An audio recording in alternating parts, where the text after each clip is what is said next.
નમસ્કાર. અર્જુન મોઢવાડિયાની સીટને લઈને ડખો. ભાજપના વર્તુળોમાં સંભળાતી ચર્ચા મુજબ આ બંને નેતાઓને પક્ષપલટા વખતે જ મંત્રીપદનું કમિટમેન્ટ કરેલું હોવાની બંનેની મંત્રી બનાવવા પડે તેમ છે. પરંતુ હવે કોંગ્રેસ છોડીને આવેલા અને તાજેતરમાં ભાજપમાંથી પેટા ચૂંટણી જીતી ગયેલા બે નેતાઓને મંત્રી બનાવવા મંત્રીમંડળનું વિસ્તરણ કરવું પડે તેમ છે. પોરબંદરથી જીતેલા અર્જુન મોઢવાડિયા સિનિયર નેતા હોવાથી તેમને કેબિનેટ મંત્રી બનાવવામાં આવે તેવી શક્યતા છે, જ્યારે વિજાપુરથી જીતેલા સીજે ચાવડાને રાજ્યકક્ષાના મંત્રી બનાવાય તેવી શક્યતા છે. લોકસભાની ચૂંટણીની સાથે ગુજરાત વિધાનસભાની 5 બેઠકોની પેટા ચૂંટણી પણ યોજાઈ હતી, જેમાં કોંગ્રેસમાંથી ભાજપમાં આવેલા બે નેતાઓ અર્જુન મોઢવાડિયા અને સીજે ચાવડા વિજેતા બનતા તેમને હવે મંત્રી બનાવવાની ગતિવિધિઓ તેજ બની ગઈ છે. તેમની નારાજગી પણ અંદર ખાને ધૂધવી રહી છે.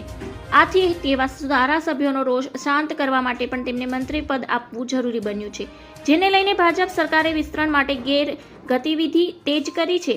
ભાજપના સૂત્રોનું માનીએ તો આગામી જુલાઈ માસના પ્રથમ સપ્તાહમાં મંત્રીમંડળનું વિસ્તરણ થઈ શકે છે. ધન્યવાદ. જય હિન્દ.